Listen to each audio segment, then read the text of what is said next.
നമസ്കാരം. ഹുദ ന്യൂസിലേക്ക് ഏവർക്കും സ്വാഗതം. ക്യാമ്പസ് ഒന്നടങ്കം ആവേശത്തോടെ കാത്തിരിക്കുന്ന ഹുദ ഇലക്ഷൻ റിസൾട്ടുകളാണ് ഇവിടെ പ്രഖ്യാപിക്കാനിരിക്കുന്നത്.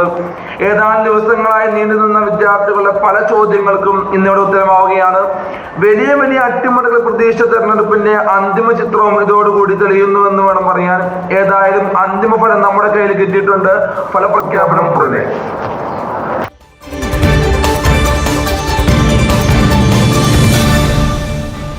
ശക്തമായ ത്രികോണ മത്സരം നടന്ന പ്രസിഡന്റ് തെരഞ്ഞെടുപ്പിന്റെ ഫലമാണ് ആദ്യം പുറത്തുവിടുന്നത്. സൽമാൻ ചേലക്കുളം വിജയിച്ചിരിക്കുന്നു എന്ന വാർത്തയാണ് നമുക്ക് ലഭിച്ചിട്ടുള്ളത്.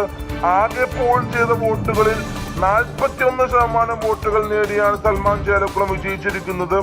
പ്രതീക്ഷിച്ച ഭൂരിപക്ഷം ലഭിച്ചില്ലെങ്കിലും വലിയ വലിയ വിജയാഘോഷങ്ങളിലേക്ക് പാർട്ടി പ്രവർത്തകർ കടന്നിരിക്കുന്നു എന്ന വാർത്ത കൂടി നമുക്ക് ലഭിക്കുന്നു.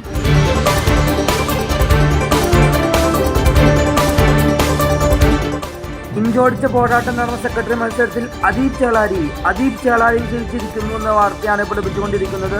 ഈ തെരഞ്ഞെടുപ്പിൽ ഏറ്റവും കൂടുതൽ വോട്ടുകൾ നേടിയ സ്ഥാനാർത്ഥിയാണെങ്കിലും ഭൂരിപക്ഷം വെറും 3 വോട്ടുകൾ മാത്രമാണ് ഇദ്ദേഹത്തിൻ്റെത്.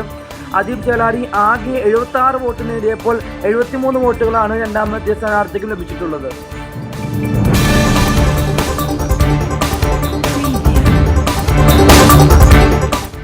തെരഞ്ഞെടുപ്പിലെ ഏറ്റവും നിർണായകമായ ഫലമാണ് ഇനി പുറത്തു വരാനിരിക്കുന്നത്. ഇപ്പോൾ ലഭിക്കുന്ന വാർത്ത ആവേശകരമായ ട്രഷറർ പദത്തിലേക്ക് നടന്ന ത്രികോണ മത്സരത്തിൽ അൽസാബിത്ത് മാറമ്പിൽ വിജയിച്ചിരിക്കുന്നു. അതേ ട്രഷറർ പദത്തിലേക്ക് അടുത്ത ഊഴം അൽസാബിത്തിന്റെ തന്നെ ഉറപ്പിക്കാം. നിർണായകമായ 5 വോട്ടിന് ഭൂരിപക്ഷമാണ് ഇവിടെ സ്ഥാനാർത്ഥിക്ക് ലഭിച്ചിട്ടുള്ളത്.